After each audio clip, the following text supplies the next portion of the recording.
Hey guys, Jason Schnitzer here, and this is your Cypress Market Minute for week 9 of this 2023 market. As always, statistics, we still only have a little over 20 houses for sale here in Cypress, 2 new listings in the last 7 days, and 4 pending sales. Now, the last time I did this video, since then, the Fed has met and they talked about what their plan was for 2023 with regards to attacking inflation and how aggressively they're going to do that with raising rates. Remember, the Fed can do 2 things. They can raise the rates and they can lower the rates. In this case, they're raising the rates, and what they're trying to manipulate is the job market and inflation. So far, job market has come out with more jobs than expected, and inflation numbers are unfortunately worse than expected. These are the 2 things that the Fed was hoping weren't going to happen, especially coming out of quarter 4 of 2022, where a lot of economists saw the market kind of cooling off. They were really hoping that the jobs report was not going to be as good as it was and that inflation was going to be under projected. Now, when I say inflation was worse than expected, it was only 0.2% worse, which might not seem like a big deal for most people, but the market is all about expectations, and expectations are developed off of trends.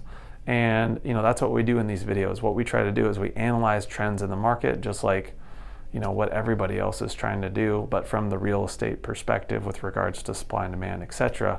And whenever you see a trend that is higher than an expectation, the market is going to react to that. Because again, most investors and people operate off of 2 main emotions, and that is fear and greed. And fear is definitely the more powerful one here. And that is what we've seen with regards to this response, especially with interest rates. They've gone from 6% all the way up to like 6.5%, 6 5/8%, which is pretty significant, especially here in Orange County, Cypress, California. Our average home price is somewhere up close to 7 figures. So that has a pretty drastic effect the higher your loan balance is, okay? And as you guys know, if you've been watching me for any length of time, I really feel like this market in particular is very much an affordability market. So there's a lot of people out there that are talking about, doom and gloom with regards to the real estate market. And I wanted to take a quick chance to address that, especially because what's usual is we go back to the last time this sort of thing happened in history, which was 2007, saw the market take a tank.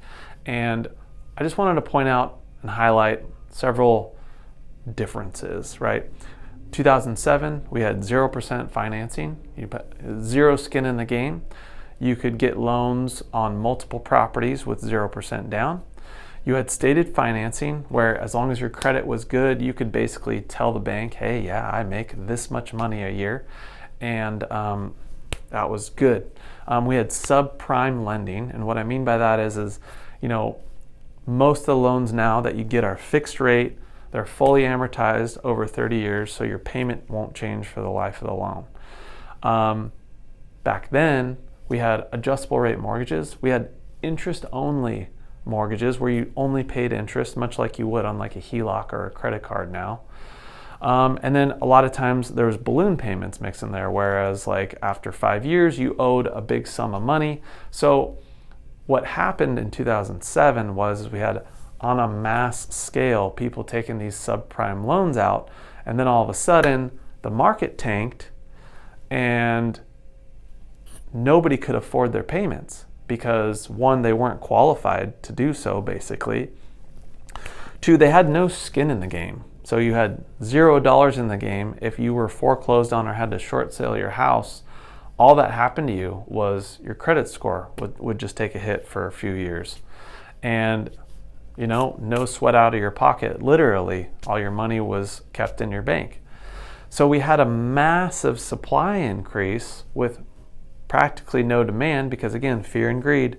Most people were afraid of the market, so it's like, well, why would I want to buy now? It wasn't until, going into 2008, 2009 when we finally bounced off the bottom and saw prices turn the other direction.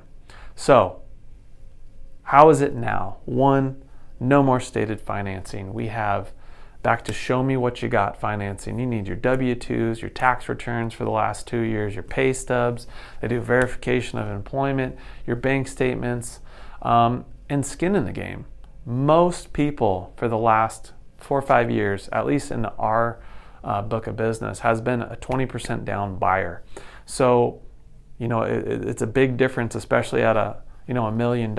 If your home price goes down, and you don't sell, nothing happens. But if you sell with 0% down, you don't lose any money technically because you're not invested. But if you sell with $200,000 invested, you're more likely to do what you have to do to maintain staying in that property. Also, you've been qualified based off guidelines to borrow money for that property. And so most people now are locked into a 2.5%, 3.5% loan. So if prices go down, there's not necessarily going to be a mass forced sale. Most people are just going to have to stay put. And most people are going to do so because they were pre-qualified and can afford the payment. And maybe some people have to rent a room out or get creative, but there's lots of ways and factors that are going to help them stay in that home. So obviously, I don't have a crystal ball. I can't predict the future, but my take is we're going to see a relatively flat year with regards to price increases. I'm not too sure if we're going to see too much appreciation, but I'm also feeling like we're not going to see too much depreciation either. I will put an asterisk there, and I say that with regards to interest rates. If we see interest rates get crazy like 10%, we definitely will see the housing market soften. And way less people in the market. But at the same time, we might not necessarily see a bunch of people selling. So stay tuned. This is the kind of cutting edge information and thoughts that I bring to these videos. I always think about this all the time because this is the number one question I get asked. To predict the future, go figure. Hardest thing to do. But I'm always talking to people in the industry, other agents, buyers and sellers, constantly evaluating from a holistic perspective to get an idea as to where the heck this market's going. So when you go to decide to make a decision on your most expensive asset, you choose somebody that's armed with the most valuable information for you and your family. So I offer free real estate consulting. Give me a call, shoot me a message or an email. Be happy to sit down with you and talk about your options. Thanks for watching, you guys. See ya.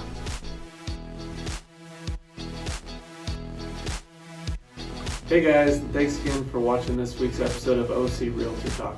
If you gained any value from this video, we'd really appreciate it if you liked, subscribed, and followed us on all our social media platforms.